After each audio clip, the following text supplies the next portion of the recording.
Estamos aqui nesse momento recebendo futuros colegas farmacêuticos que representam o movimento estudantil aqui no estado da Bahia, uma representação das instituições privadas, uma representação das instituições estaduais e uma representação também das instituições federais aqui no estado da Bahia. Claro, óbvio que a gente poderá, no segundo momento também, convidar outros colegas farmacêuticos ou outros colegas estudantes de farmácia, lideranças, para que a gente possa, no segundo momento, gravar também um outro podcast.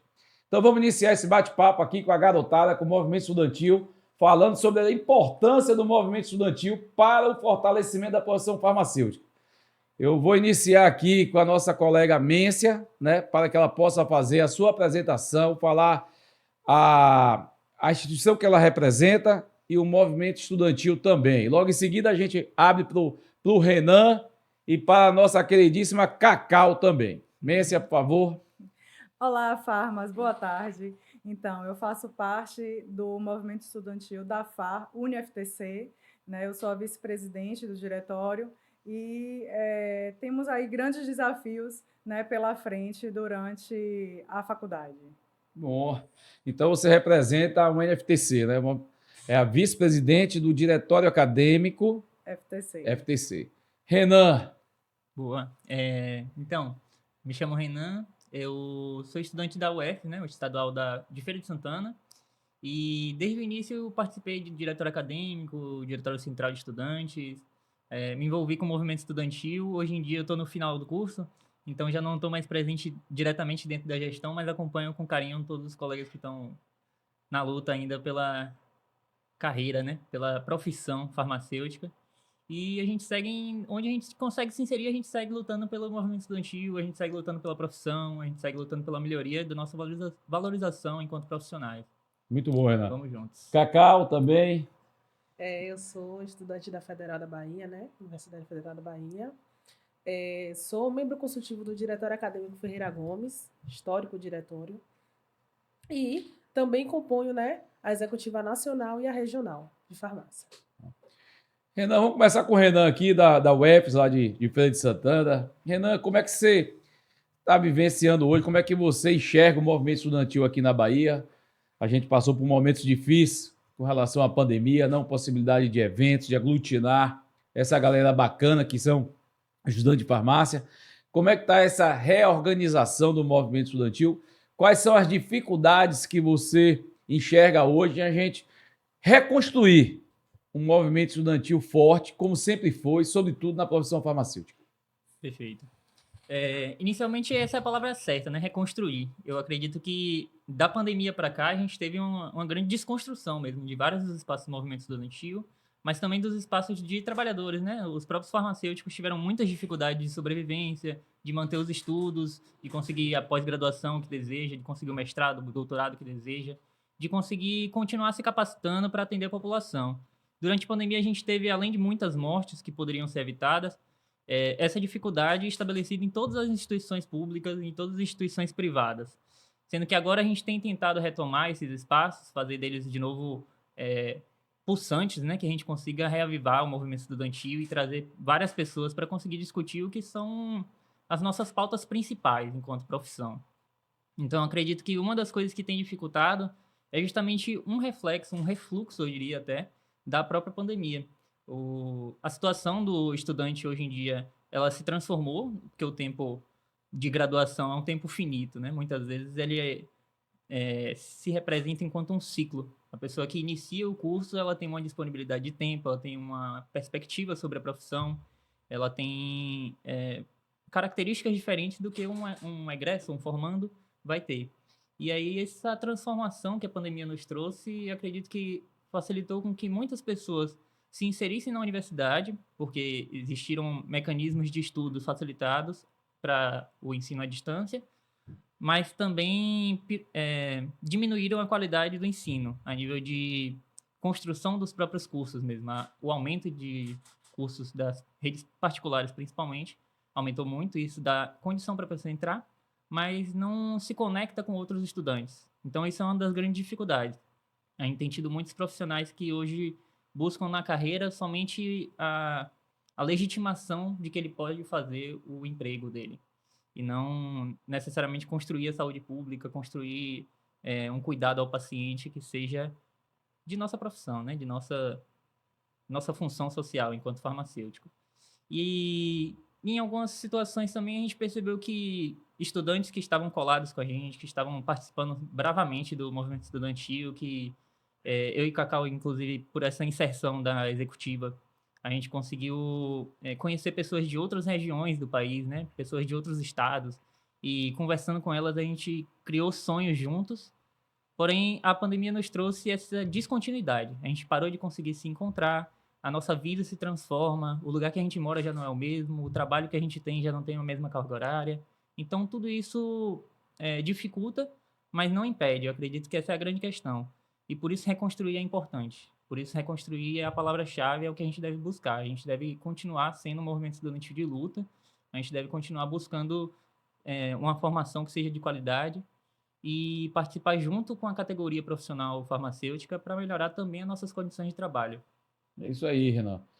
Cacau, eu acompanhei, né, essa desconstrução do movimento estudantil e foi uma coisa muito rápida, porque eu me lembro muito bem quando a gente foi aprovar a Lei 13.021 em 2014, né? A gente está em 2023, então tem 9 anos. Em 2014, a gente conhecia a maioria do diretório acadêmico das faculdades que tínhamos aqui no estado da Bahia, não eram muitas como hoje, isso também facilita esse desagregamento da profissão farmacêutica, dos estudantes de farmácia, porque são muitas instituições, eu falo das presenciais, fora do Polo EAD, que a gente vai bater um papo no instante, né? Perfeito. Nós temos 44 cursos de farmácia presenciais hoje no estado da Bahia, eu acho um número absurdo, né? Acho que a gente não comporta essa quantidade de cursos de farmácia aqui no estado, mas eu me lembro muito bem que a gente fez um movimento estudantil muito forte, muito bacana, muito bonito. A gente conseguiu fazer movimento aqui em Itabuna para a aprovação da lei, contra a medida provisória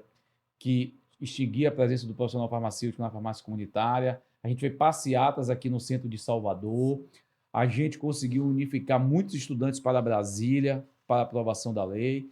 E, de repente, houve uma desconstrução que a pandemia veio acelerar, né?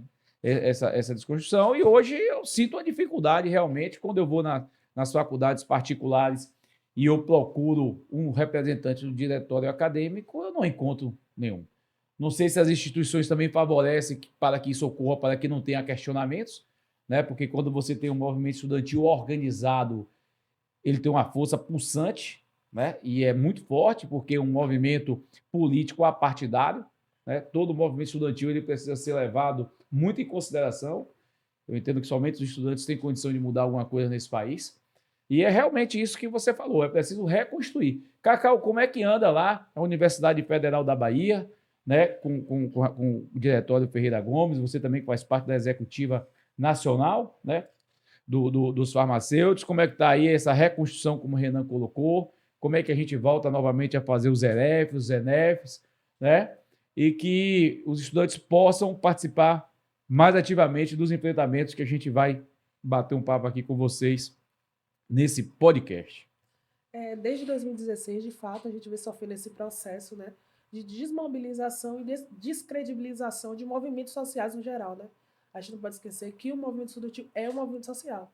Então, com esse processo, né, em 2017, 2018 e decorrentemente em 2020, que é quando se estoura a pandemia, né, de fato, assim,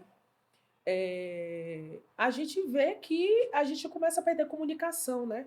Porque a gente parte do pressuposto de que todo mundo tem acesso à internet. E nem todo mundo tem. Na universidade pública a gente vê, né, a necessidade mesmo de diversos tipos de auxílio, né, de permanência para os estudantes, para que eles tivessem acesso e pudessem estudar e continuar sua graduação dentro da universidade. E foi muito dificultoso, porque ainda assim, né, com várias políticas públicas assistenciais, a gente teve estudante que não conseguiu levar a pandemia. Por quê? Era ou pagar a internet ou comer. Infelizmente, a gente tem, como o Renan falou, tem tido essa necessidade de falar sobre isso, né? A questão do desemprego também cresceu muito dentro da pandemia. Então, assim, foi um processo contínuo e destrutivo, né? social como um todo. Então, esse processo ele gerou diversas feridas e o movimento estudantil também ficou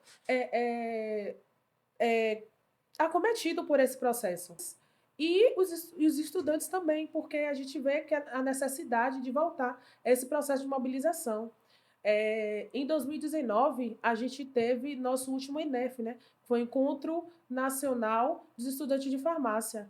E depois disso, a gente tem tentado construir uma EREF, que é o regional, e a gente tem encontrado diversas dificuldades, mas a gente não vai desistir, não. É bom esses encontros, né? Porque é onde você pode discutir perspectiva da profissão farmacêutica, onde você pode engajar os estudantes de farmácia também nessa luta, né? Que a gente tem algumas a serem travadas, e a gente vai conversar sobre isso aqui. Mas na época que eu fiz a Universidade Federal da Bahia e depois veio estadual, o estudante da federal e da estadual, ele não pode trabalhar, né? Porque ele não tem como trabalhar, porque é uma aula de manhã, é uma aula de tarde, são cargas horárias totalmente, né? Assim, segunda você tem aula à tarde, terça você tem aula pela manhã, quarta-feira é uma coisa, termina o estudante vivendo ali a universidade, né? O dia a dia da universidade, ele quase que passando ali o dia inteiro da universidade, o que favorece também, né, a construção desses movimentos. Eu entendo, Messi, aqui nas faculdades particulares, pelo menos logo quando surgiu e eu vi essa dificuldade, muitos de vocês têm que trabalhar para pagar, né, a faculdade. Então você já veio de uma sobrecarga exaustiva, né, no dia a dia de trabalho, e aí vocês têm que, ou a família, o próprio aluno, ajudar no custo ali da faculdade, e você tem uma dificuldade realmente de construir um movimento estudantil dentro das instituições privadas. Né? É um ponto que a gente precisa ter esse entendimento também, e eu sempre tive, sempre enxerguei, às vezes, eu tenho alguns questionamentos, mas eu entendo a luta que é dos estudantes também da iniciativa privada.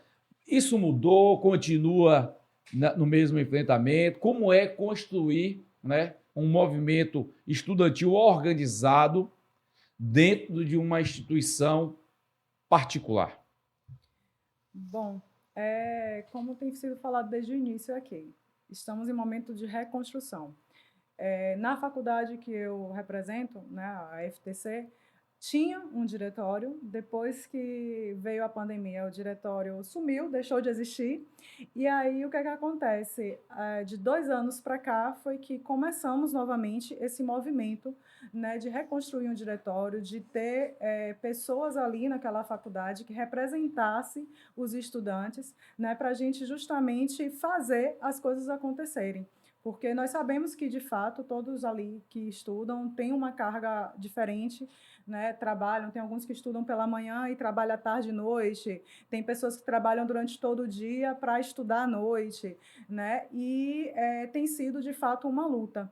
Mas hoje nós estamos tentando e trabalhando para que a cada dia os próprios estudantes ali da faculdade, que muitas vezes nem conhecem o que é um diretório, né, e que não conhecem o que aquela equipe que representa o movimento estudantil, eles passem a conhecer o que é um diretório, o que é um movimento estudantil, e assim possam nos apoiar e a gente possa conseguir realmente fazer mudanças, né? Porque, de fato, a dificuldade ela existe, né? E sempre vamos ter várias barreiras, né? Seja na faculdade pública, seja na faculdade particular, mas o que nós precisamos é estar juntos e, de fato, trabalhar para que as coisas aconteçam, porque a partir do momento que nós temos um movimento estudantil forte, um movimento estudantil consolidado, nós conseguimos alcançar muitas coisas, né? Então,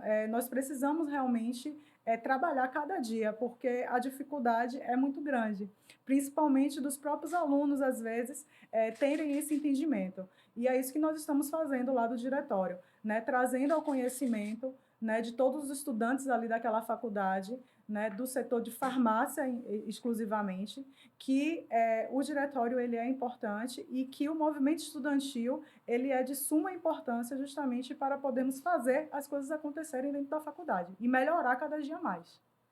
Pois não, Renan. E ainda nessa relação que a gente vai ter das particulares, como o atrás, né, a gente tem maneiras diferentes de lidar com as disciplinas, né, no sentido do ensino mesmo.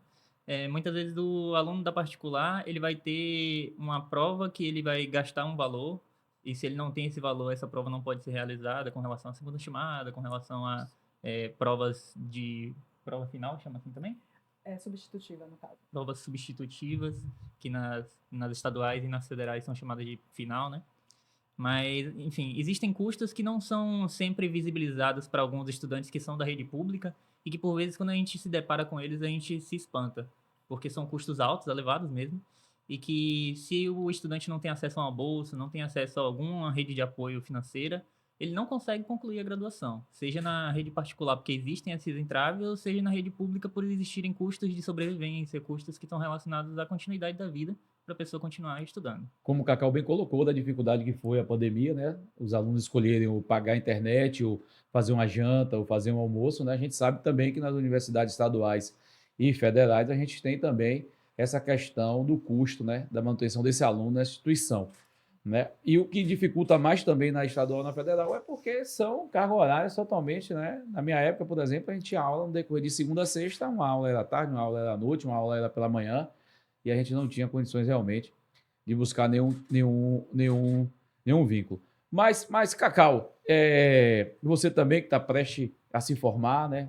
Contribuiu bastante com o movimento estudantil e vai continuar contribuindo com a nossa profissão, com a sua profissão aqui no estado da Bahia, eu não tenho dúvida disso. Qual o cenário, né, que você imagina, né, esperar quando você realmente conseguir o seu tão sonhado CRF, o seu tão sonhado número, né, de Conselho de Farmácia, que estará habilitado a exercer a profissão farmacêutica em todo o território nacional? O que é que você espera encontrar? Qual o cenário? Olha, eu acho que tem uma frase aqui no estúdio que define muito bem, né? Primeiro, a gente tem um pouco de receio de chegar no mercado de trabalho, né? A gente deixa de ser estudante e passa a ser inicialmente diplomado e desempregado. Então, a gente sonha com o emprego, né? Que a gente tanto lutou e construiu durante a graduação. Que a gente vai se afeiçoando por determinadas matérias, determinadas áreas e vai se aproximando, né? Então, no meu caso, eu espero, né? Eu sou louca por práticas integrativas e complementares. Então, eu espero realmente, assim, que eu e que meus colegas que tenham sonhos e que estão, de fato, assim, concluindo esse processo da graduação, que possam encontrar um emprego digno, né? E orgulhar e se orgulhar daquele processo de estar ali, né? Fazendo a dispensação de medicamento, fazendo atendimento clínico, fazendo uma análise, independente da área que escolher, né? Que a gente consiga, de fato, estar atuando e trazendo melhorias, né? Trazendo a tecnologia como aliado para todo esse processo. Agora mesmo a UFBA fechou uma parceria com a Bahia Pharma. Fiquei muito feliz, que é uma área que se aproxima mais, né, da nossa universidade, que durante muito tempo teve o viés das análises clínicas como principal viés, mas que a gente vê que tem se aberto novas portas para a nossa futura atuação, né? Então eu estou assim, cheia de esperança, apesar de ver, né, depois de um certo período antes da pandemia, já estava havendo um quadro muito grande de estudantes que estavam formando e que estavam acabando ficando desempregados e recorriam para residência, né, para um mestrado, um doutorado como uma das opções. Há um tempo atrás não se tinha tanta concorrência ainda no Inari, por exemplo. O Inari, você não via tanta gente falar sobre o processo do Inari, né? Hoje em dia você já vê a gente pensando em outras soluções, porque a gente vê que se criou um exército industrial de reserva dentro da profissão, que no meu ano de ingresso não tinha, era ao contrário, né? A gente falava sobre a necessidade de existir mais farmacêuticos e farmacêuticas dentro da nossa profissão e dentro do nosso estado. E hoje em dia a gente está com um exército industrial de reserva enorme e houve uma migração muito grande, né?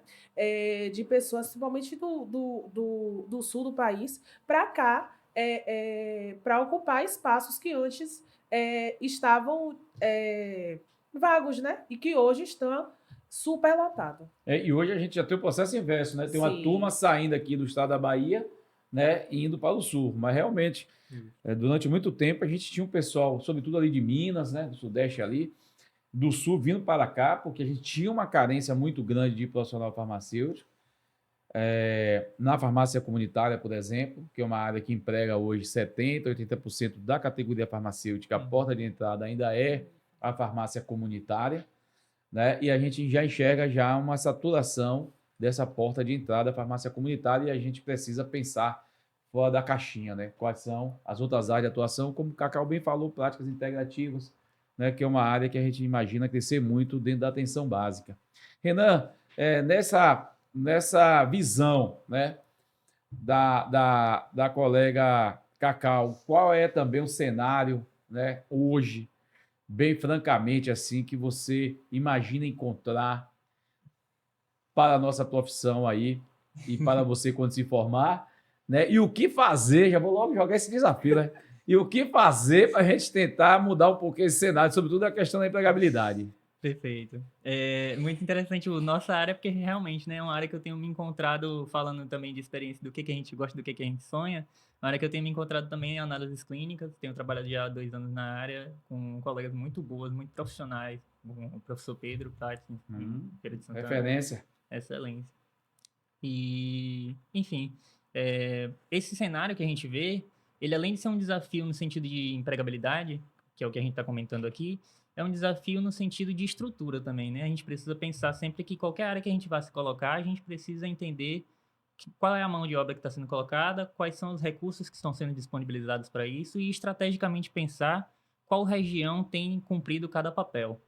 E aí, pensando em análises clínicas como um dos exemplos, a gente tem uma grande quantidade de automação que foi tomando participação, né, do trabalho em si, mas também tem uma divisão de trabalho que ela centraliza em alguns setores do país esse processamento do material biológico, por exemplo, né? E isso vai se estender para outras áreas de atuação, mas a gente vê que o cenário brasileiro, ele, por ter algumas características ainda de um federalismo mal desenvolvido, cada estado resolvendo os seus problemas fechado, né? Entre os seus próprios participantes desse estado, a gente tem características que vão se intensificar, por exemplo, da indústria em São Paulo, ou com relação a algumas tecnologias que vão ser só aquela região que produz e as outras regiões todas distribuem para ela, né? O material biológico, por exemplo, nas análises clínicas.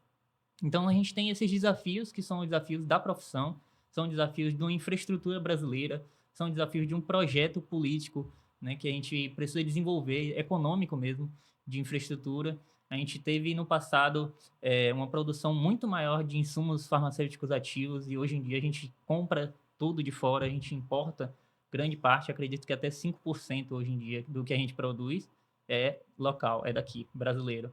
E o restante a gente importa de fora. E antigamente era 50%, 60% dos IFAs a gente fazia aqui no Brasil. Então a gente vem passando por esse processo também de diminuição do nosso próprio desenvolvimento e dependência dos países estrangeiros, né? Tudo isso são desafios para a gente enquanto profissionais. E se a gente tiver alguma forma de mudar isso, eu acredito que é justamente se lançando, se debruçando sobre esses fatos, entendendo que eles existem, entendendo que nós precisamos ativamente buscar a transformação deles, porque só assim a gente vai ter algum cenário diferente. Se a gente mantiver toda a nossa força de mão de obra sempre no operacional, a gente não vai transformar nenhuma realidade. A gente precisa pensar taticamente, a gente precisa pensar em estratégia, a gente precisa pensar que o Sistema Único de Saúde já tem mais de 30 anos e a nossa realidade não se transformou da maneira que a gente sonhou. A gente tem algum tempo já que vê o desfinanciamento do SUS descredibilizando, diminuindo as chances de acesso aos medicamentos, de acesso à saúde pública de qualidade. Então é isso que a gente tem que pensar. E o que fazer, usando o próprio trecho do Lenin, né? Do livro dele com o mesmo nome, O que fazer, a gente precisa disputar, a gente precisa saber que as pessoas são seres humanos com mentes, corações e desejos, sonhos, e a gente precisa saber que a gente precisa convencer essas pessoas de que sozinho a gente não consegue realizar nada e juntos a gente tem chance de fazer algo acontecer. E esse algo que deve acontecer é justamente essa transformação de país, é justamente a gente pensar que hoje a gente tem uma situação de pobreza, uma situação de insegurança alimentar, um saneamento básico ineficiente, que não consegue alcançar toda a população. A gente tem uma perseguição a movimentos sociais, a gente tem uma criminalização desses movimentos também. A gente tem uma opressão no sentido de povos indígenas, de populações quilombolas, aqui mesmo perto em Simões-Filho, com o assassinato da mãe Bernadette, né? Que hoje a gente já teve uma notícia de 5 pessoas que foram detidas relacionadas a esse assassinato. A gente tem várias formas de opressão que se instalaram na sociedade por conta de um governo de ódio, mas também de uma política que é uma política conservadora, é uma política que busca o confronto como primeira via de convencimento do outro. E a gente precisa voltar a sonhar junto um Brasil que seja diferente. Eu acredito que é esse o ponto. Com certeza. E você tocou num ponto muito importante, Renan. Todo podcast que a gente tem feito aqui, a gente tem tocado nesse assunto, que é a falta de investimento no parque tecnológico, sobretudo farmacêutico, que é a nossa área de atuação aqui no país. Eu fiquei feliz quando o Cacau me falou aqui que a Bahia Farma fez um convênio com a Universidade Federal da Bahia. Eu espero realmente que a Bahia Farma saia do papel. Afinal de contas, já se passaram mais de 2 décadas, né? Que a gente tem aí a Bahia Farma e ela não produz nada, ela continua não produzindo nada, né? E todo dia é essa conversa que vai produzir, que vai fazer alguma coisa, que a planta vai, enfim. E o que a gente observa é que não é feito, não somente na Bahia Farma, mas incentivo também por parte do governo para atrair novas indústrias aqui para o estado da Bahia. Né? É importante a gente criar, ajudar e discutir isso onde se resolve, nas câmaras de vereadores, na Assembleia Legislativa do Estado da Bahia, né? Para que o Executivo coloque como política pública do Estado o fomento à indústria farmacêutica, o parque tecnológico. Né? O Brasil, de uma forma geral, a gente precisa reinvestir em ciência e tecnologia, a gente não observa isso, entra governo e sai governo, né? E é o que a gente observa é que não há um compromisso sério desse investimento de uma fonte robusta de recurso, né? A gente tem aí, coitado da Fiocruz, né, tentando sobreviver, mais um ou outro instituto, né, instituição, enfim, mas é preciso realmente rediscutir essa questão do parque tecnológico aqui no Brasil. E como você colocou muito bem, né, a gente tem, com relação às análises clínicas, a gente tem os grandes centros, como São Paulo, Belo Horizonte, né, através dos grandes laboratórios de apoio, condensando a realização desses exames. A maioria dos estados do Nordeste terminam terceirizando tudo para esses grandes centros, então ali gera um emprego, porque você precisa contratar mão de obra para executar, né, São Paulo, Minas, e termina gerando um desemprego aqui, porque você termina não fazendo nada, sendo meramente captador de amostra, pulsando essa amostra e encaminhando, né, para esse estado para realizar. E aí a gente se pergunta e se questiona, e por que o Nordeste, né, também não criou um laboratório de apoio, porque não houve incentivo para que se tivesse um grande laboratório de apoio aqui no estado da Bahia, em Sergipe, em Alagoas, em Pernambuco, enfim. Isso é um ponto que precisa ser pensado realmente e feito uma discussão mais ampla de como a gente descentralizar também essa questão da indústria. Né? Isso já é políticas que foi implementada no país há muito tempo atrás e que fez com que a gente ficasse um pouco atrasado em relação aos grandes centros do país. E Messi, você, como é que você, né, imagina também encontrar aí o cenário da profissão farmacêutica? Né? Eu vi você falando muito do diretório acadêmico, eu entendo que da importância do diretório acadêmico, ele é importante para aglutinar pessoas, estudantes, ele é importante para questionar, ele é importante para provocar, ele é importante também para solicitar.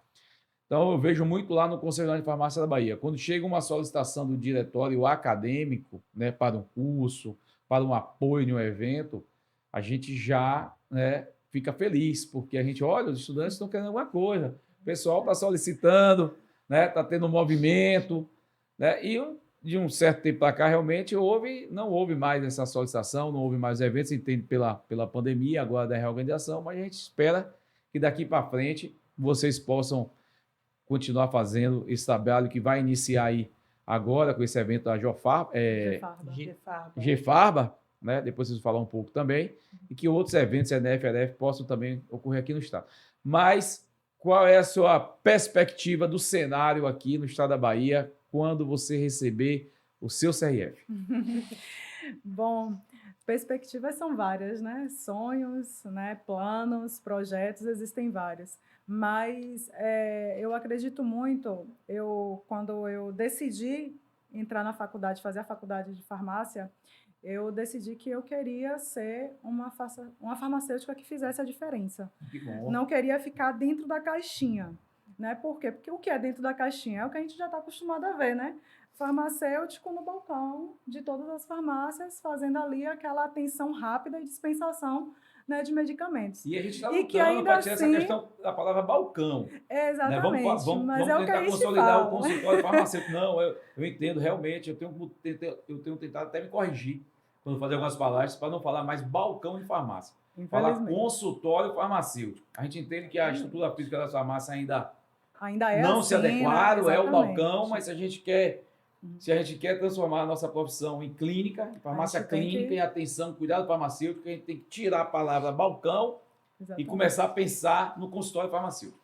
Exatamente. Então, eu espero que eu realmente consiga encontrar uma oportunidade dentro daquilo que eu quero, mais voltada para a parte da atenção farmacêutica, do consultório farmacêutico, né? Eu poder estar dando um atendimento, né, e uma atenção melhor para aquele paciente. Porque, às vezes, quando a gente dispensa um medicamento apenas por conta da receita que a gente recebeu ali, né? É diferente de você dar uma atenção àquele paciente. Às vezes o paciente chega ali com a receita, mas ele precisa de algo mais.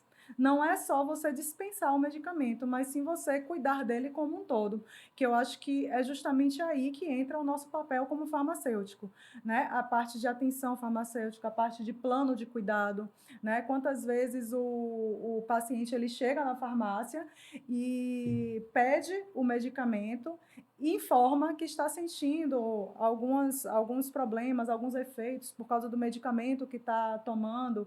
E nós temos esse papel de informar, de ajudar, verificar tudo que ele está tomando, tentar montar um plano de cuidado, né, para que a saúde dele melhore.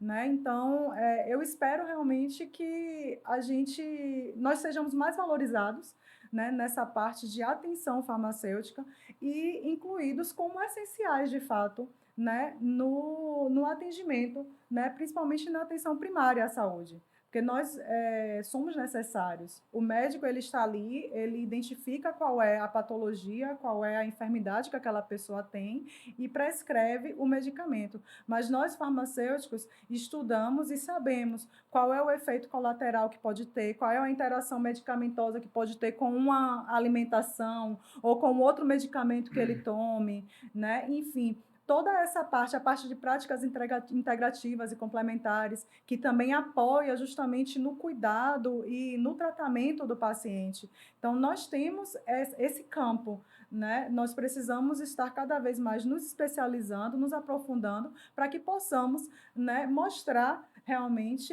que somos essenciais e que somos importantes, né? Porque o que eu vejo muito hoje também é que o farmacêutico, muitas vezes, ele cai no descrédito, né? Ah, você está fazendo farmácia. Ah, farmacêutico só conhece o medicamento, só dispensa o medicamento. E não é só isso, né? Nós sabemos que a nossa função é justamente ajudar nessa parte da atenção, do cuidado, né, do paciente. E quando a gente consegue linkar isso, né, todas as coisas que nós podemos fazer e o paciente ele aceita também, né, essa questão do plano de cuidado, de tudo direitinho, ele consegue ter uma melhora no quadro clínico dele. Né? Eu tenho visto muito isso e tenho cada dia mais sonhando, né, venho sonhado justamente com essa parte de prestar um atendimento, uma atenção farmacêutica voltada de fato para o paciente, estar ali perto, junto, acompanhando todo o tratamento, toda a evolução do paciente, que é importante para mim. Renan, Mércia, Cacau, vocês participam do movimento estudantil, deixar bem claro, né? Por livre e espontânea vontade, não é pressão, né? Termina, não recebem nada por isso. Um pensamento muito positivo voltado para um grupo, né? Para pessoas, né? Ali representando a instituição, os alunos de farmácia, isso é muito louvável. A gente precisa, entendi sempre isso à frente do Conselho Regional de Farmácia da Bahia, que era importante o Conselho abraçar o movimento estudantil. A gente tem feito isso ao longo do tempo que estamos lá, juntamente com o plenário e nossa diretoria, no fortalecimento dos eventos científicos, da movimentação. Eu não tenho dúvida que se os estudantes não tivessem participado ativamente da aprovação, do movimento para a aprovação da 3.021 de 2014, talvez a gente não tivesse conseguido lograr êxito naquela aprovação da lei. Foram quase 3.200 farmacêuticos e estudantes de farmácia em Brasília. Né? Da Bahia, nós encaminhamos quase 4, 5 ônibus de estudantes de farmácia, né? Que foram até Brasília, né? Fazer esse enfrentamento, fazer essa carreata lá em Brasília, e foi uma coisa muito, muito positiva. Nós temos hoje 2 projetos de lei que é de suma importância para a categoria farmacêutica. Primeiro, a inserção do farmacêutico no sistema único de saúde. 4135. Segundo, a aprovação de um piso. E aí, quando eu falo do piso salarial da categoria farmacêutica, eu não falo nem tanto da iniciativa privada, eu falo do sistema público, porque a gente não tem nada que regulamente. E aí a gente tem editais com salário muito abaixo das nossas responsabilidades. Não que a iniciativa privada esteja pagando bem, não é isso. Né? Mas o que mais nos preocupa e mais nos aflige hoje são esses concursos, esses REDAs em serviço público com um salário muito baixo, e a gente não tem nenhum respaldo jurídico para esse enfrentamento, a não ser o diálogo. Pensando nesses 2 projetos de lei, Renan, como é que você acha que os estudantes de farmácia, juntamente com as entidades farmacêuticas, conselho, sindicato, a FENAFAR, Federação Nacional dos Farmacêuticos, né, como é que nós podemos construir juntos a aprovação desse piso dentro do Congresso Nacional? Perfeito. E da inserção do farmacêutico no SUS. Exato, que é o grande desafio, né? Um dos maiores, eu acho. Perfeito.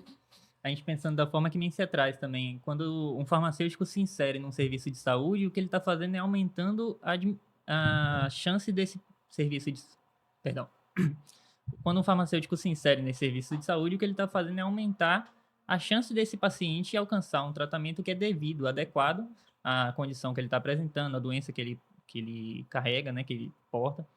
E a escolha desse medicamento ou a escolha de uma alternativa ao invés desse medicamento pode ser o que salva esse paciente, pode ser o que melhora a qualidade de vida desse paciente. Então, pensar que o farmacêutico presente ali, ele não está atuando somente para conseguir gerir a mercadoria, porque muitas vezes a gente interpreta dessa forma, né? Principalmente se a gente não tem uma discussão mais aprofundada do que é o medicamento, o que é esse produto que só a categoria farmacêutica pode produzir, que só esse trabalhador tem acesso, tem o conhecimento aprofundado para realizar. A gente tem essa mercadoria que é colocada de uma maneira que convergente, né? Só tem essa apresentação, mas a gente precisa pensar que um mesmo medicamento ele tem diferentes apresentações, ele tem diferentes formas farmacêuticas.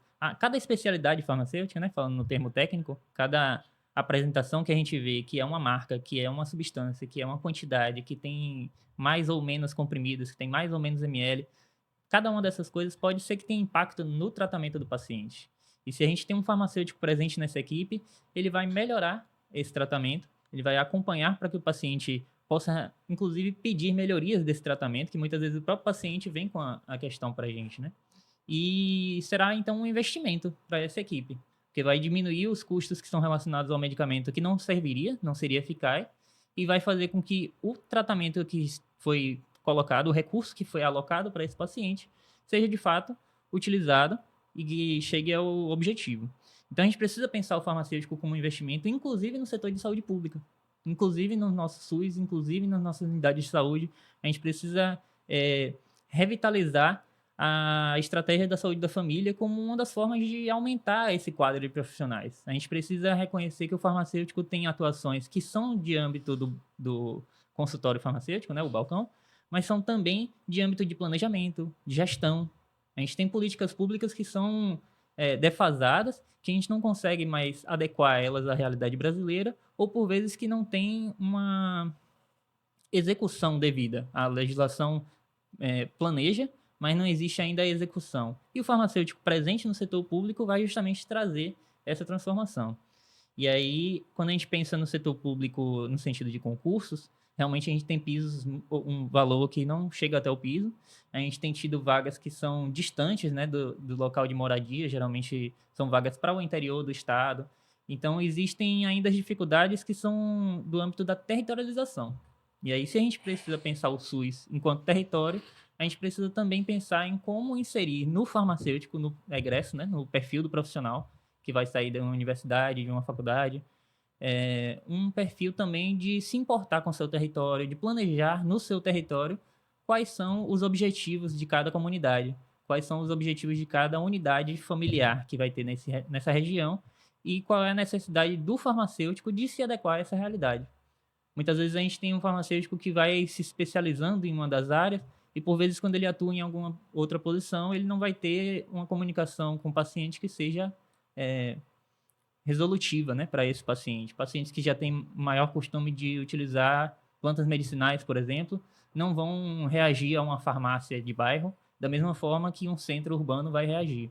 Então a gente precisa pensar nessa formação que seja uma formação de capacitação para esses profissionais se inserirem com dignidade, né, para se manter lá, para conseguir uma moradia, conseguir participar também junto com o Conselho Regional de Farmácia, por exemplo, participar com o sindicato, participar com a associação do local onde está, para construir nessa comunidade que agora ele se insere também um cuidado, uma participação como profissional de saúde que integre todas as profissões de saúde para conseguir melhorar a saúde de toda a população, dos cidadãos.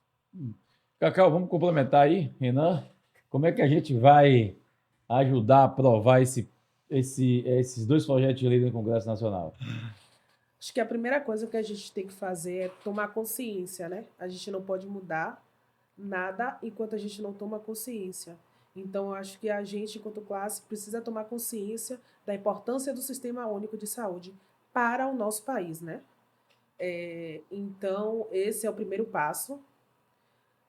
As graduações, né? Começar pelas graduações.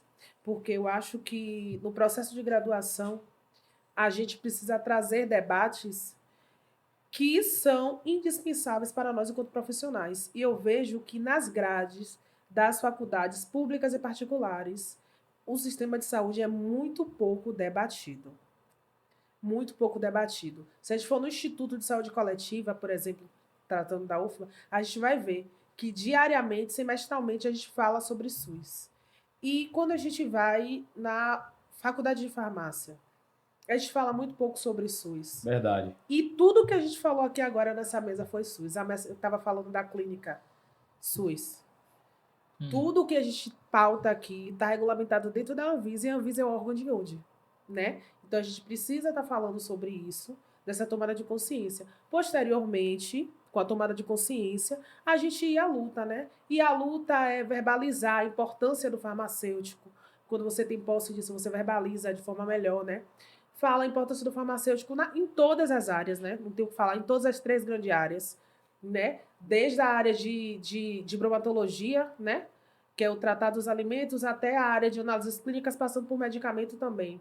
Porque a gente sabe que existe um processo de desvalorização de algumas áreas, mas a gente sabe também que algumas áreas acabaram entrando em processo de disputa com outras áreas. E isso fez com que o profissional de determinadas áreas fosse desvalorizado.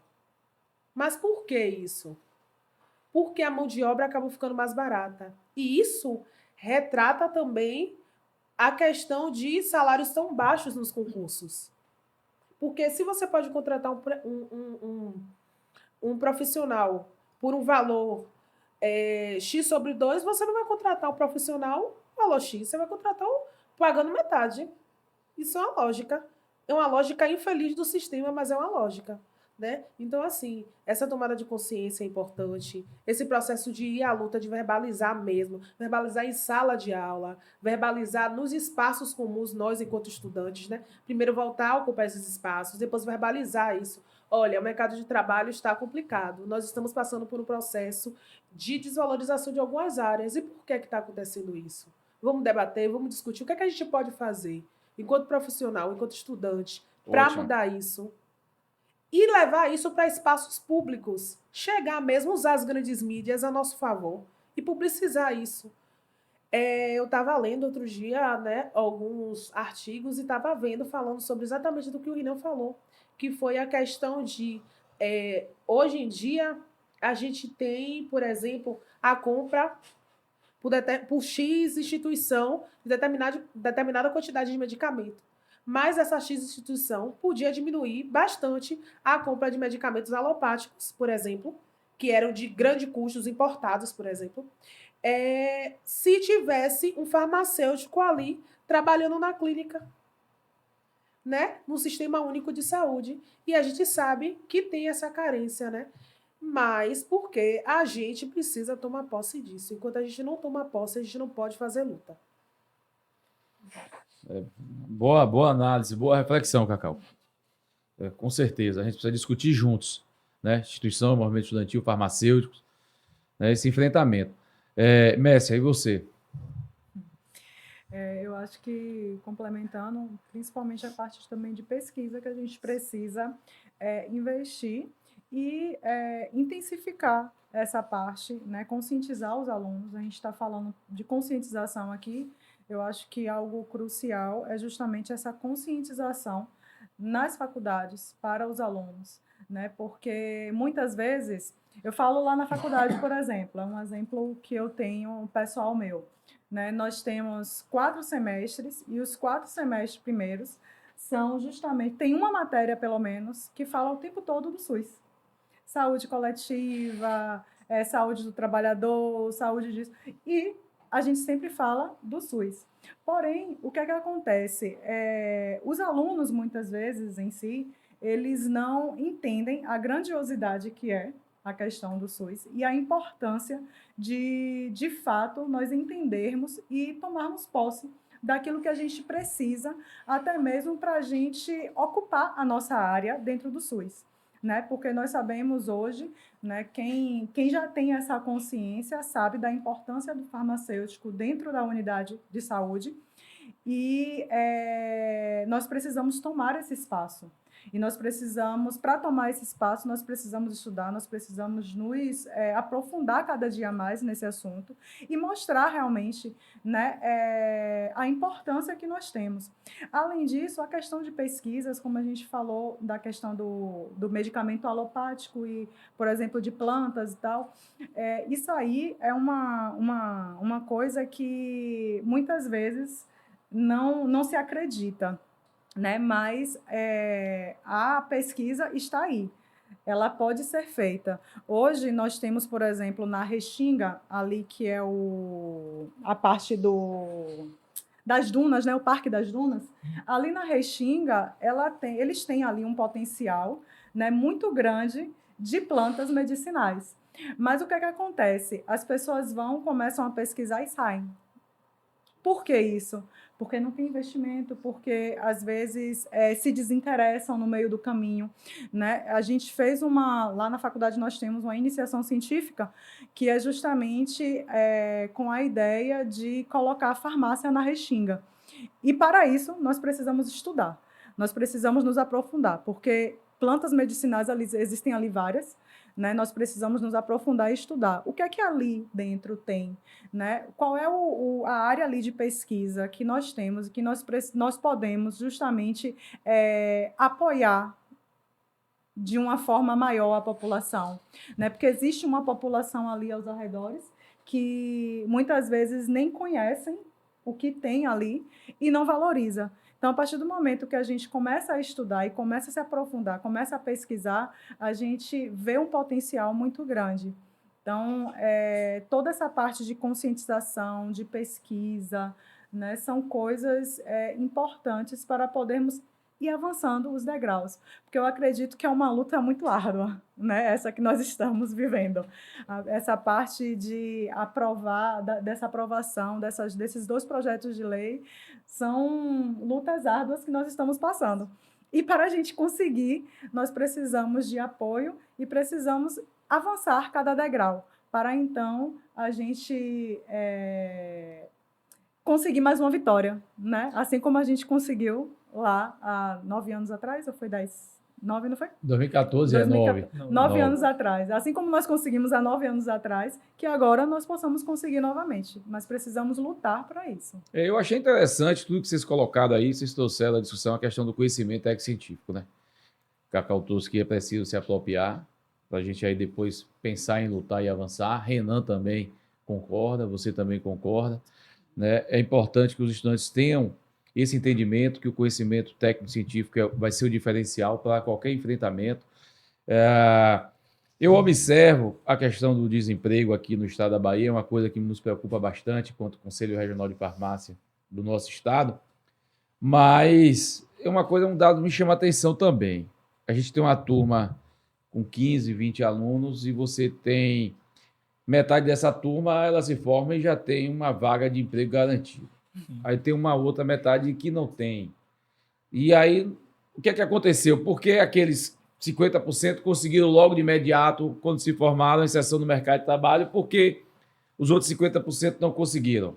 Né? Cada um tem que fazer a sua parte, cada um tem que se dedicar, cada um tem que se doar um pouco de si, né? Sobretudo no conhecimento científico, estudar, não existe outro caminho que não seja o estudo, né? Que não seja o acúmulo de conhecimento, né, técnico-científico para ser o diferencial. Porque hoje, somente a formação acadêmica ela não basta mais, né?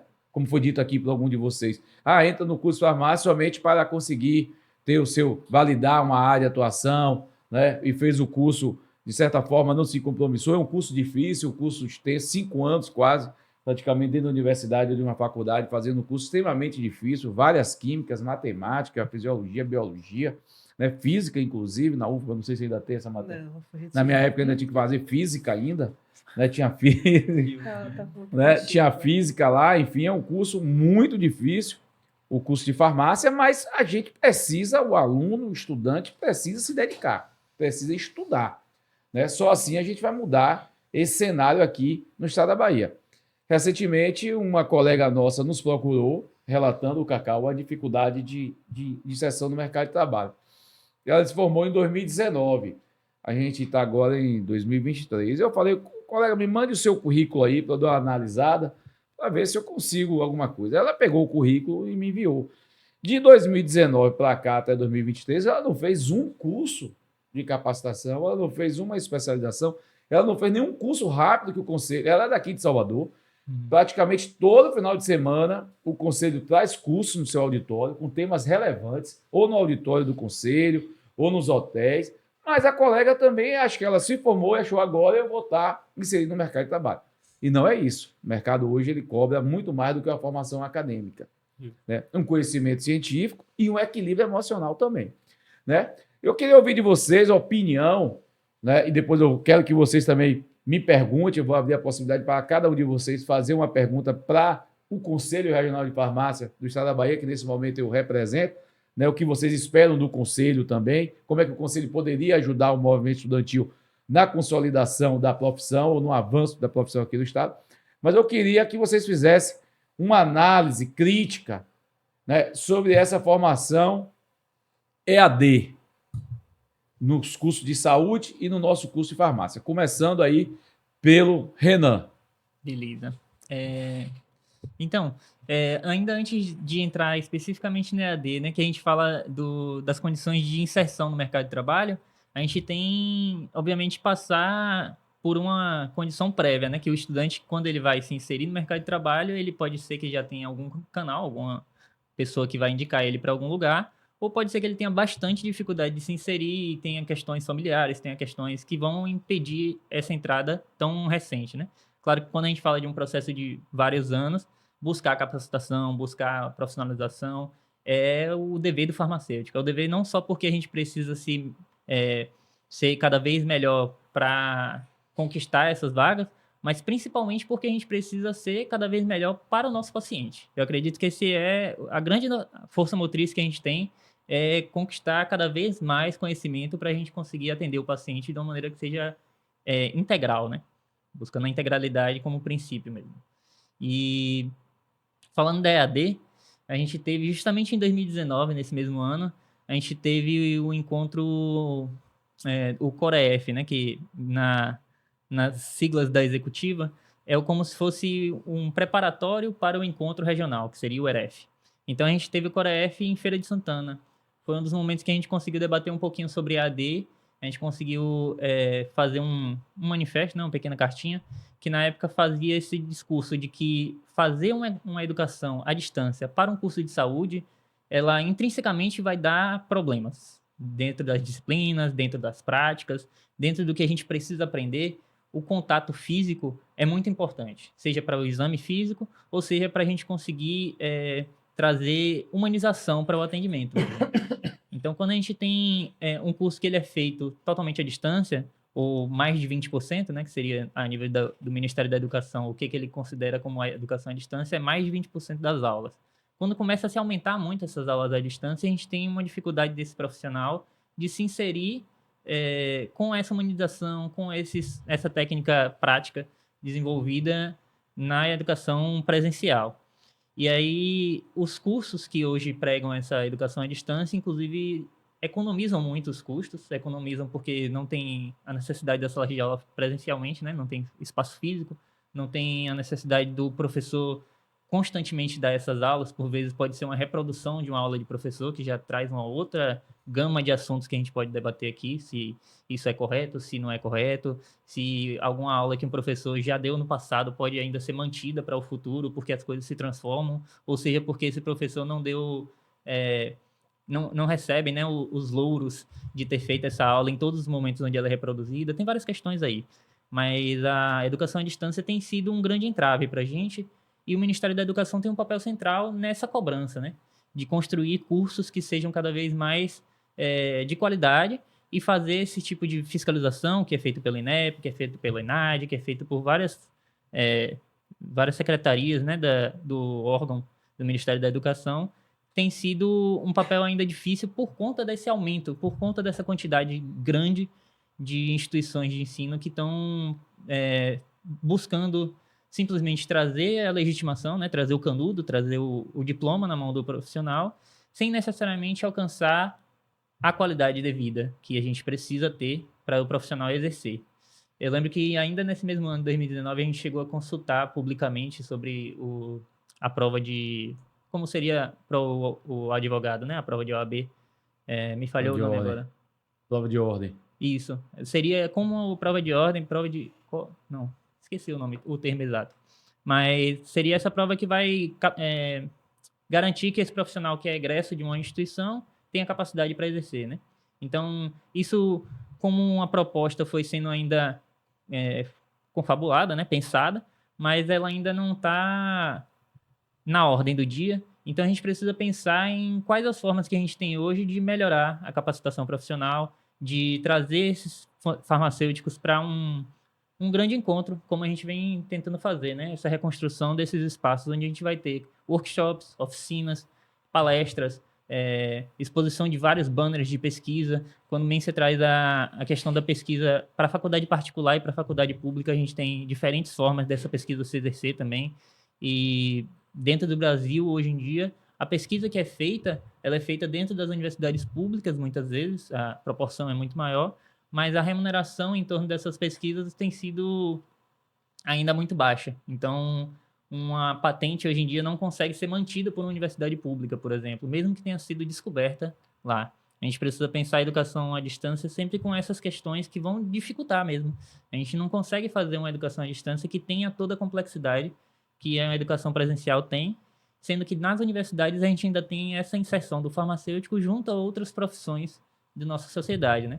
Um farmacêutico que ele não tem contato com um profissional historiador, um profissional geógrafo, um profissional da filosofia, um profissional da sociologia, das letras, enfim, outras áreas, ele vai ter uma formação, ou ela vai ter uma formação, que não traz alguns dos elementos que vão trazer para ele a cidadania mesmo.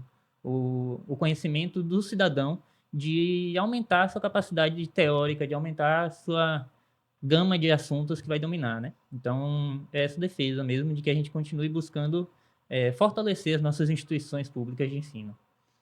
Cacau, como é que você enxerga esse curso EAD à distância? Eu sei que participou também de vários movimentos conosco nesse enfrentamento. Qual é a análise que você faz? Primeiro, queria falar que eu acho que a pandemia acelerou, né, esse processo de batida de martelo de que os cursos EAD eles podem se concretizar e formar profissionais capazes de atender seres humanos, né? A gente atende seres humanos, nós não nos capacitamos em um curso da área de saúde para atender máquina, né? Então, primeiro questionamento que eu faço é esse. Não tem como, né? Uma piadinha que eu até uso, eu falo assim, gente, imagine você chegar no computador, apertar o botãozinho e fazer a coleta de sangue. Imagine, né? Como é que seria isso? Então, assim, há necessidade de formação de profissionais humanizados, né? Existe, inclusive, a política do SUS que fala sobre humanizações, que fala sobre a necessidade da gente estar humanizado para a gente, para nosso colega e para o usuário do sistema, né? Então, para mim, eu acho que a tecnologia, né? Usando o EAD assim como tecnologia, teria que ser um aliado, não um curso de área de saúde, qualquer ela que seja, ser de forma distante, né? Inclusive, né, o curso de medicina, a gente tem um exemplo aí, que já tomou iniciativas potentes em relação a isso, né? Da não aceitação de cursos mesmo à distância. Tomou. Tem outros cursos também que todo mundo providencia e a gente, né, que vem aí numa luta histórica e cansativa tentando barrar o sistema. Porque a luta da gente é contra o sistema, né? Contra o sistema e contra a sucatização, o sucateamento da profissão da gente, porque isso só faz com que a gente crie mais profissionais desqualificados. Precarizando a relação de Demais. trabalho, precarizando a profissão. Demais, demais, demais. Eu acho que a gente precisa trazer outros debates, né? Presencialmente, inclusive, dentro da nossa profissão, como que a gente teve aqui agora, né? Que foi a construção da cartilha de cuidado farmacêutico para a população LGBTQIAP+. Acho que a gente precisa construir também para uma população em outros tipos de vulnerabilidade social, entendeu? Mência. E é isso, eu também faço das suas as minhas palavras também, porque o que acontece? Eu vejo hoje em algumas faculdades, como é que você vai fazer uma análise clínica de um teste de ELISA, por exemplo, no microscópio ou no laboratório virtual. Não existe, né, gente? Uma coisa é você presencialmente, você pegar e fazer a coleta ali, olhar no microscópio, aprender a lidar com o microscópio e fazer uma análise, né, clínica. E outra coisa é você estar no laboratório virtual, que é um joguinho, né? Então, isso dificulta muito a nossa formação.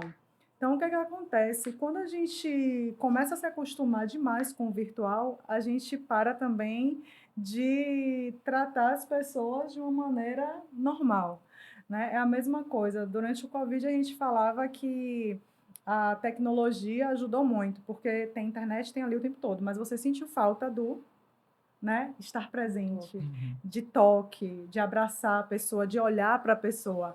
Então, é a mesma coisa, né, numa formação acadêmica.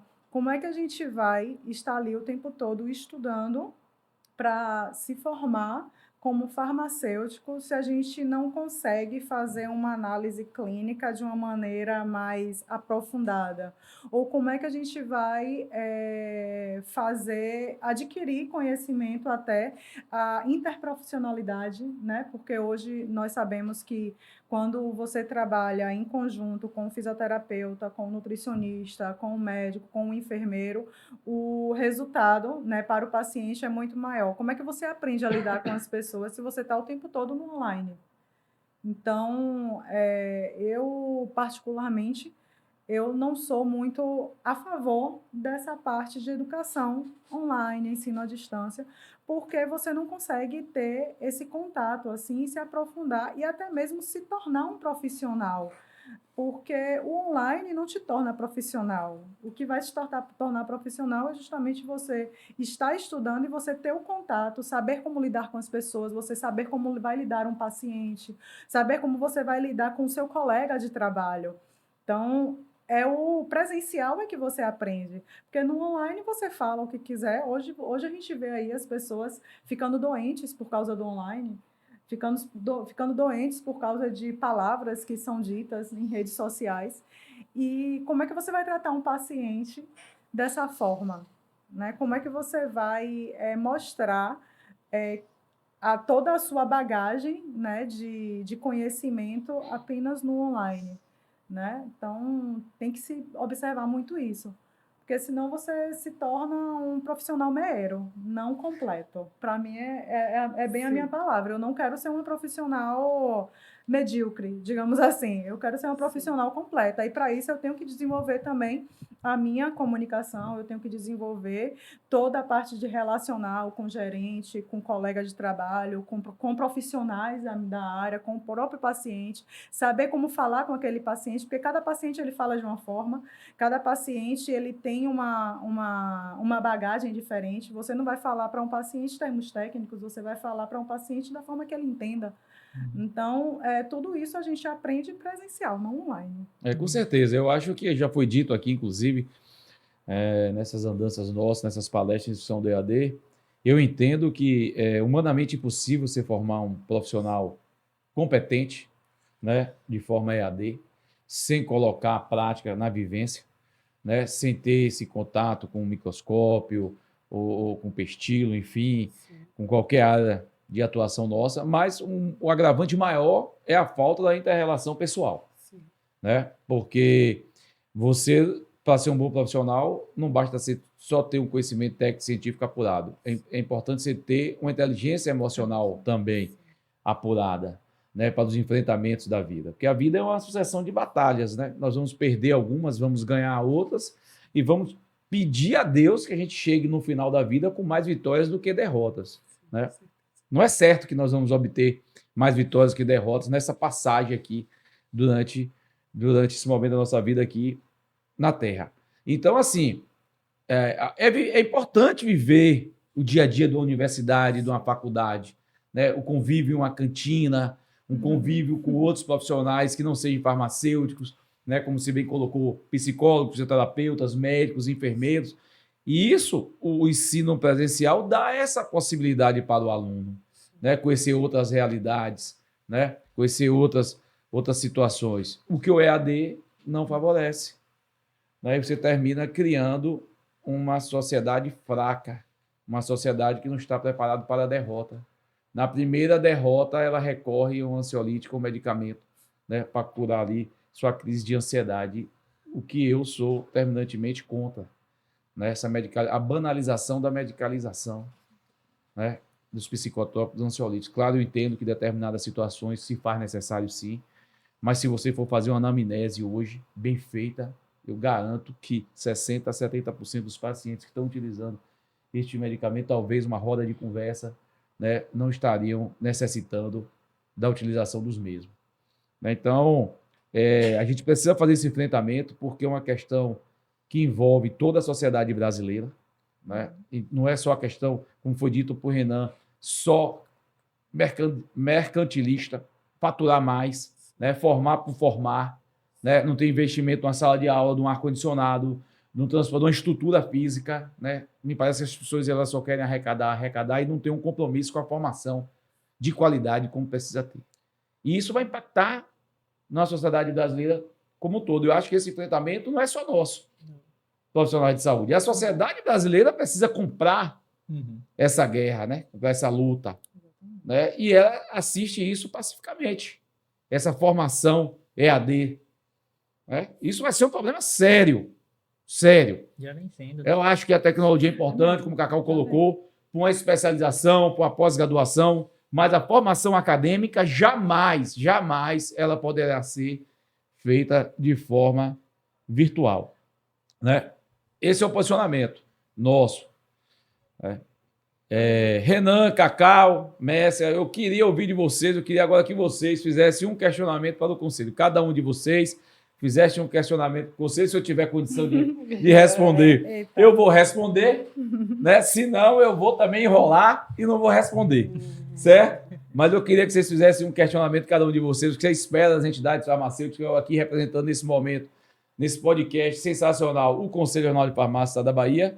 Logo em seguida, nós faremos as considerações finais, né, nesse bate-papo formidável hoje aqui no estúdio, gravando esse podcast maravilhoso. Vamos começar pela Cacau.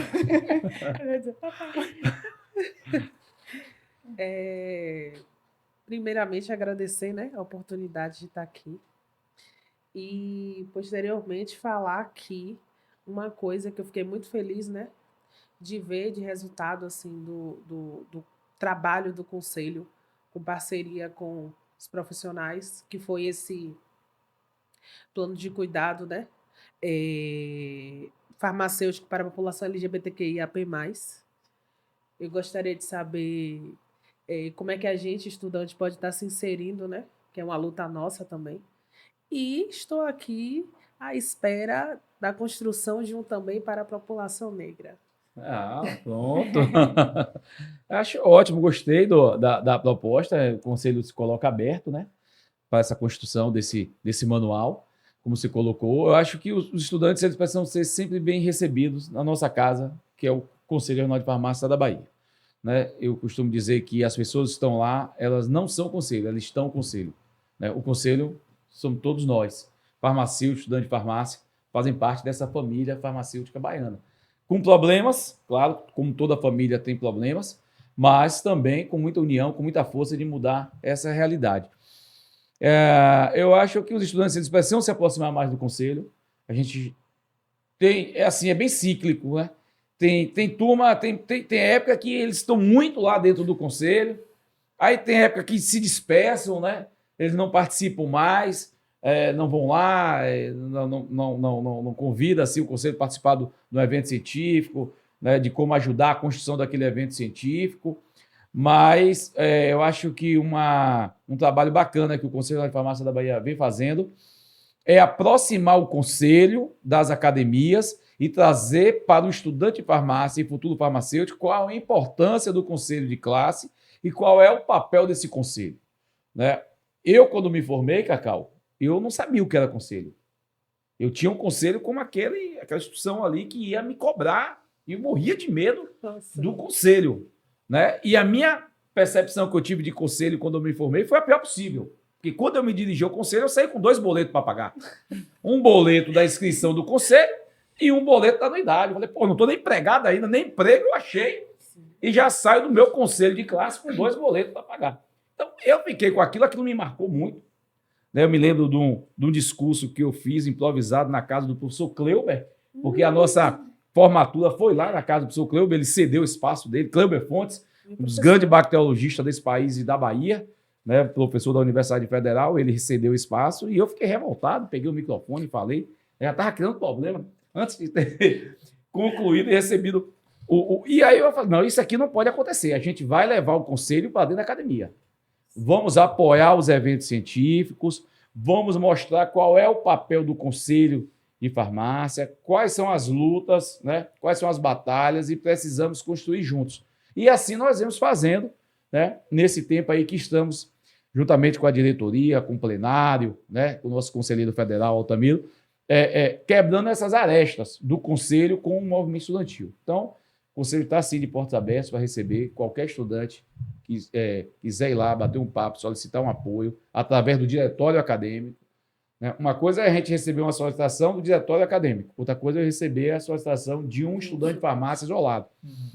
E eu quero aproveitar aqui esse momento também e parabenizar todos vocês que dão um pouco do tempo de vocês para pensar no coletivo, né? Porque fazer parte do diretório acadêmico, do curso de farmácia, na atual conjuntura que o Brasil atravessou, né? E desconstrução do movimento social, desconstrução do movimento estudantil, e vocês continuaram firme e forte ali na luta, é louvável. E eu preciso parabenizar cada um de vocês. Certo? Renan, Beleza. pega leve. Pega o leve, hein? Eu pensei que já era essa única. Certo. Tá. Primeiro também agradecer, né? Fazer como Cacau, assim, aproveitar que são caminhando para a finalização, né? Aí aproveitar para agradecer tanto o espaço quanto parabenizar também essa nova gestão agora, né? Do Firmes e Fortes na Luta. Mais uma vez, como você fala, a gente se mantendo nesses espaços onde a gente consegue fazer uma comunicação com a categoria é que a gente vai conseguir conquistar alguma coisa. Se a gente se afasta deles, a gente só tem a perder. E é isso que a gente não pode fazer. Independente de nossas feridas, a gente vai seguindo em frente, né? Então, que a gente consiga fazer desses espaços que são de divulgação, nossas vitrines, né?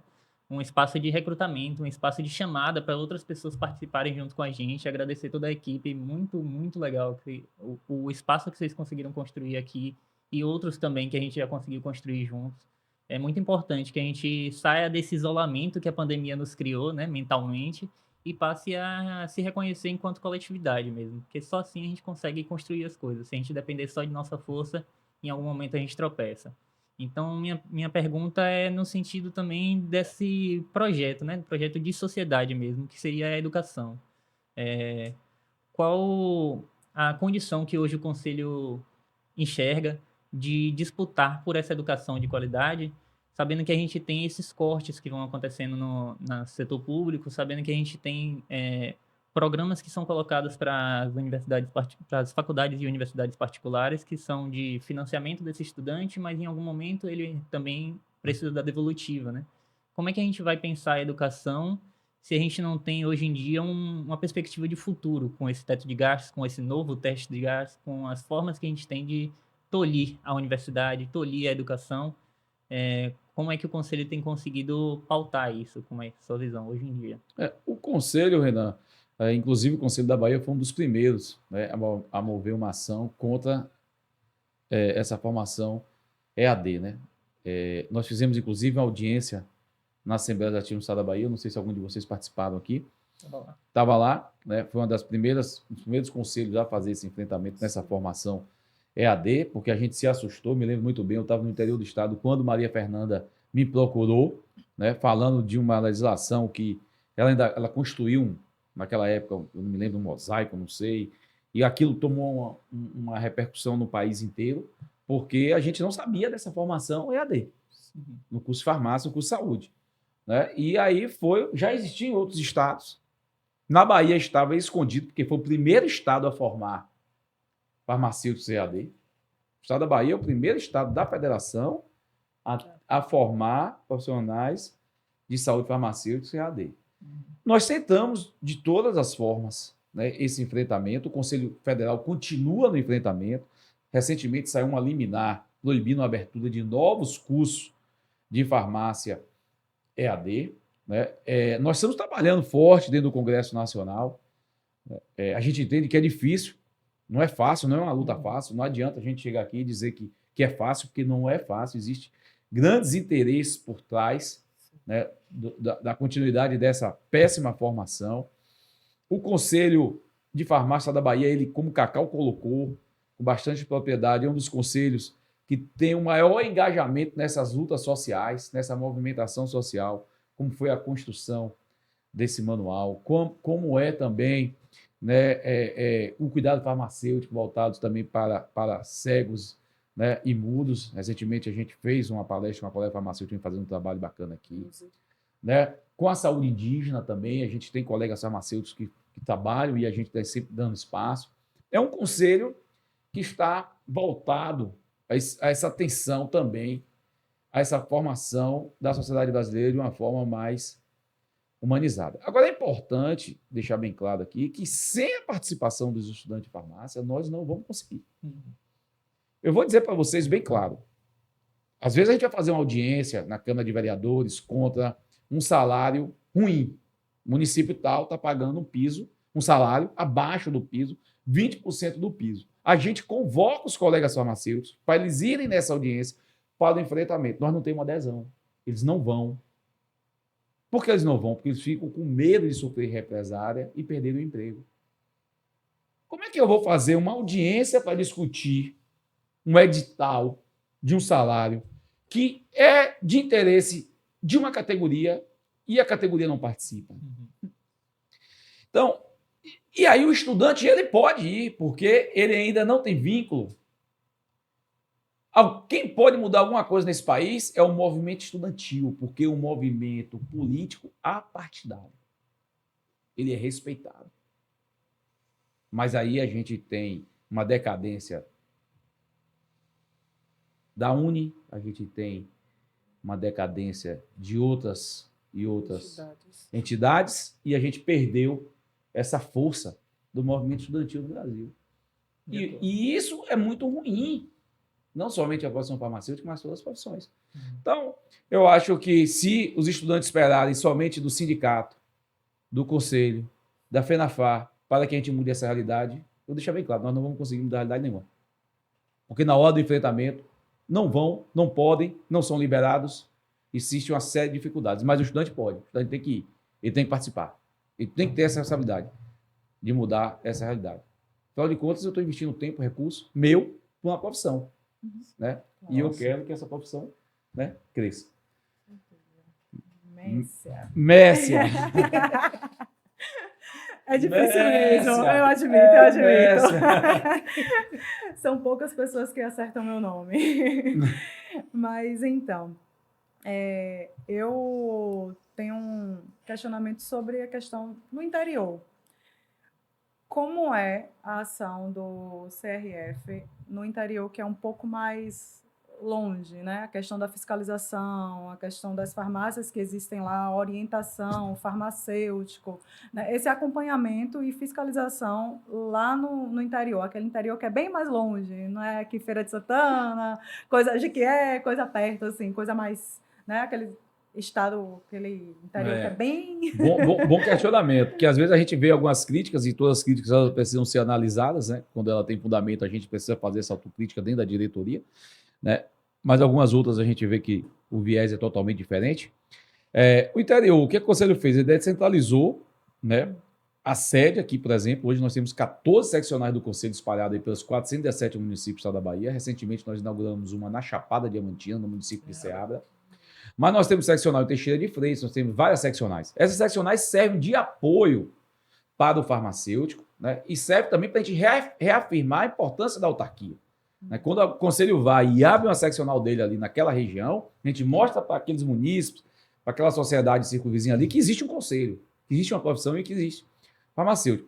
Nós ampliamos muito o quadro de farmacêuticos fiscais do Conselho com um concurso que foi feito há 1 ano atrás, 2 anos, eu não me recordo. Nós quase que dobramos o número de farmacêuticos fiscais, né, no estado da Bahia, para fazer essa fiscalização mais ostensiva. Hoje a gente consegue ir aos 417 municípios do estado da Bahia pelo menos 3 vezes ao ano. Todos? 3 vezes ao ano, né? Nesse ano, a gente vai ampliar esse número de visita para 5. Né? Então, você tem um município lá, Pé de Serra. O fiscal foi lá 3 vezes esse ano. Eu posso pegar o relatório e evidenciar que houve uma fiscalização naquele município 3 vezes. Né? Agora, o que acontece? E aí eu quero que os estudantes entendam isso e que mude essa realidade. O grupo de WhatsApp, né? O fiscal, quando vai, o grupo de WhatsApp informa. Fecha a porta, né? Baixam as portas para não serem fiscalizados. Né? Então, isso termina dificultando, né, as ações do Conselho. Né? A aplicação de uma ficha de verificação, que hoje o Conselho não está mais só fiscalizando presença e ausência. O Conselho fiscaliza através da aplicação de uma ficha do exercício profissional.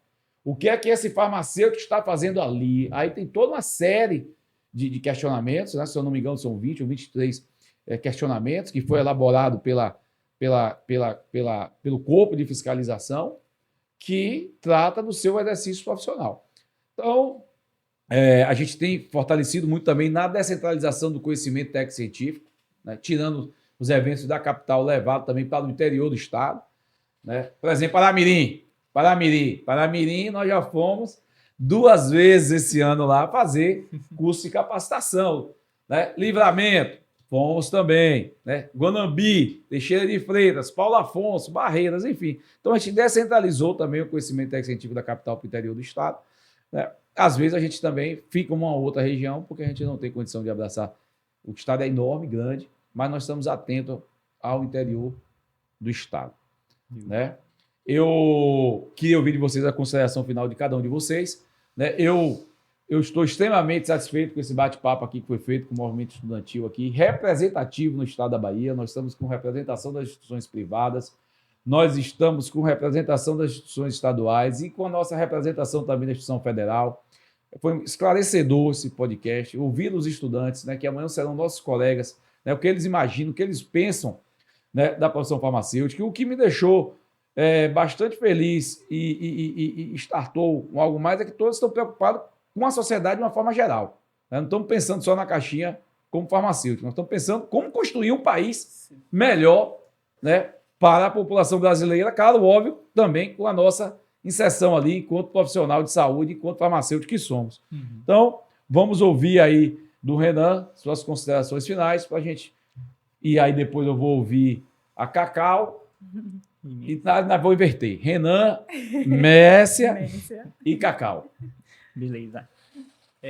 Queria começar falando que hoje a educação ainda sofre muito, né? A gente ainda tem muitos desafios para conseguir manter-se no ensino. A gente tem muitos desafios para que a população alcance sequer. Essa aqui é uma grande questão, né? Alcance as instituições de educação superior. A gente não tem tido investimentos largos para que as pessoas tenham acesso à educação básica, educação de fundamental, médio, que ainda mais, inclusive, pela reforma do ensino médio, a gente tem várias transformações que passam esses estudantes e esses secundaristas também se organizam às vezes em partido, às vezes em coletivos e fazem essas disputas, mas muitas vezes não têm condição de transformar a realidade somente a partir dessas revoltas, somente a partir de manifestações. Então a gente precisa sempre saber ouvir, saber fortalecer esses movimentos para que a gente tenha cada vez mais o acesso facilitado às instituições de ensino superior. A gente tem muito poucas pessoas hoje que querem estudar, porque a lógica do ensino hoje está sendo realizada através de busca pelo diploma e muito menos pela formação profissional. Então, quem busca hoje esse diploma pensa em quais os custos, quanto tempo, precisa pensar muito além disso se a gente quiser realmente mudar a sociedade, se a gente quiser transformar ela, a gente precisa pensar que a educação hoje não tem orçamento devido. A gente tem um desfinanciamento das universidades públicas e a gente tem uma grande gestão de recursos que são do sistema público para pagar a entrada dos estudantes nas particulares e futuramente eles voltam ainda e pagam esses empréstimos para conseguir seguir a carreira profissional. Então é isso que a gente precisa compreender dentro da educação. A gente não tem lidado com a necessidade de transformar isso da maneira que deve pela falta de forças mesmo. A pandemia atrapalhou e atrapalha, mas ela não foi o momento inicial dessa dificuldade. A gente tem essa dificuldade já estabelecida muito antes e a gente precisa transformar essa realidade juntos. Ela não é um desafio para uma pessoa só, para um grupo de pessoas só, que somos nós aqui, por exemplo. E se a categoria sozinha não consegue também, a gente precisa pensar em, fora da categoria, buscar o apoio dos outros profissionais de saúde, de outras categorias profissionais que não sejam relacionadas à saúde, mas que sejam da assistência social, que sejam da Previdência, que sejam do Ministério, que sejam de órgãos que vão nos dar apoio para a gente alcançar uma auditoria cidadã da dívida pública, por exemplo. Que a gente consiga diminuir o valor que a gente deve hoje aos países estrangeiros e possa investir em saúde e educação de novo. Não ter um novo teto de gastos, momentaneamente impedindo a gente de ter acesso à educação. Então, essas são nossas considerações finais e a gente mantém essa batalha, né? Dentro das estaduais, a gente tem um corte milionário há muito tempo acontecendo. Eu estou até com a camisa do movimento de lá, que é o governo que mais ataca as universidades estaduais. Que a gente teve uma greve há pouquíssimo tempo, acabou na verdade dia 14, de anteontem, e a gente ainda tem desafios a vencer, mesmo com o fim da greve a gente não superou alguns dos nossos problemas, porque o orçamento é o principal entrave. A gente não tem como contratar professores, a gente não tem como pagar os funcionários terceirizados, a gente não tem como fazer várias coisas que vão dar estrutura para que o estudante se mantenha na universidade e possa conseguir retribuir à população depois de sua formação profissional. Obrigado, Renan. Messia. Bom, primeiro eu gostaria de agradecer, né, essa abertura aqui do CRF para a gente poder estar conversando, debatendo um assunto que é de suma importância para todos nós, né, como estudantes, como população, né, como pessoas, né, que estamos buscando um futuro melhor, né, para a gente. E educação, ela é a base de tudo. Se você não tem educação, você não tem para onde ir, porque qualquer coisa vai servir para você, não é verdade? Uma coisa que eu sempre, uma frase que meu pai já me falou e eu sempre fico na cabeça: quando você não sabe para onde quer ir, qualquer lugar serve. Então, se você não tem uma educação, se você não sabe o que é ter uma profissão, aonde você quer ir, aonde você quer chegar, como pessoa, como profissional, né? Então não adianta, porque a gente debater aqui, chamar todos, né, para estudar e a pessoa não se conscientizar, né, os estudantes ou todos nós como população, como farmacêuticos, futuros farmacêuticos, nos conscientizarmos de que nós queremos mudar algo, nós queremos mudar, pelo menos começar a mudar, né, todo esse cenário que a gente vê aí de descrédito, né, na nossa profissão. Então, não adianta, nós temos que realmente lutar e estar cada vez mais firmes e fortes nessa luta, né, chamar mais pessoas cada dia mais para poder estar juntos conosco, para que possamos, de fato, fazer a diferença, né, porque educação, de fato, é a base de tudo. Sem conhecimento, você não chega a lugar nenhum, a verdade é essa. Obrigado, mestre. É isso aí. Firme e forte na luta. Cacau. Para finalizar aqui, né?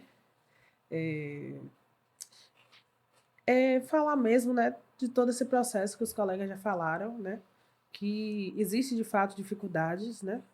Mas eu ainda tenho a certeza de que vou formar em uma das melhores, né?